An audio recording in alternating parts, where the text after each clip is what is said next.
you are a leader in any capacity, in any region, being spiritual, political, or whatever, I need you to see it as a privilege to lead.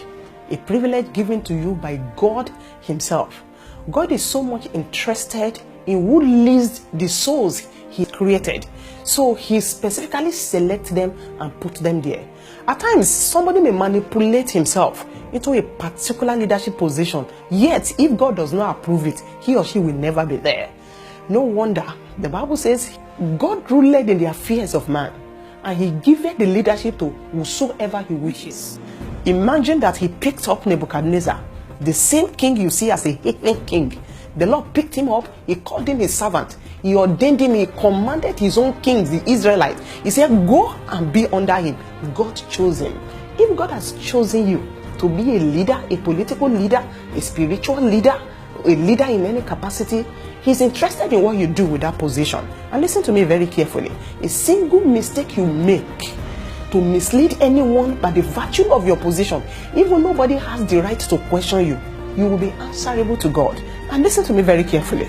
Not only you, your generations will be involved, because that position has to do with the life God cherishes, the life God is interested in, the lives He created by Himself. Don't be careless as a leader. It's a great danger in the presence of the Lord. And also listen to this. Whatever you do as a leader that deprives anyone, that puts anyone into pain, you will answer for that. And if you are not available to answer, remember that what you do now, you will automatically put your children and children to appear before God and be answerable to what you do. God takes leadership with all seriousness. Don't joke with it. Jesus emphasizes for you to know how important it is when it comes to leadership and God. He said, any one of you that mislead any of these young ones, it is better a huge stone is hung upon his neck and he's thrown inside the sea. You could imagine how powerful, how dangerous that one is. It's a death sentence because a soul is misled. Don't mislead as a leader. Even if you are a political leader, whatever nation you are, it is a privilege for you to make life easy for people. If you scoop out money for yourself, gather wealth for yourself, a wealth you gather that does not belong to you, deprive somebody somewhere. Somebody will suffer for it somewhere. You will be answerable to God if you meet yourself in that position. And let me quickly say this to all spiritual leaders. I thank God for your life, but be very sensitive.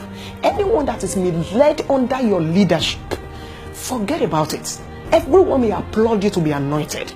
Everyone may celebrate you as a good preacher.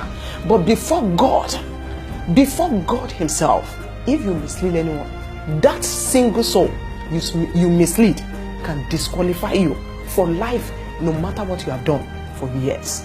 Be very, very sensitive. God is interested in what you do as leaders. Take it seriously. If your parents are leaders, I especially advise you to be concerned with what they do with that privilege of leadership while they are in the position. The reason is because whatever they do, good or bad, is like building a future not only for themselves, also for their children. You need to know what is going on.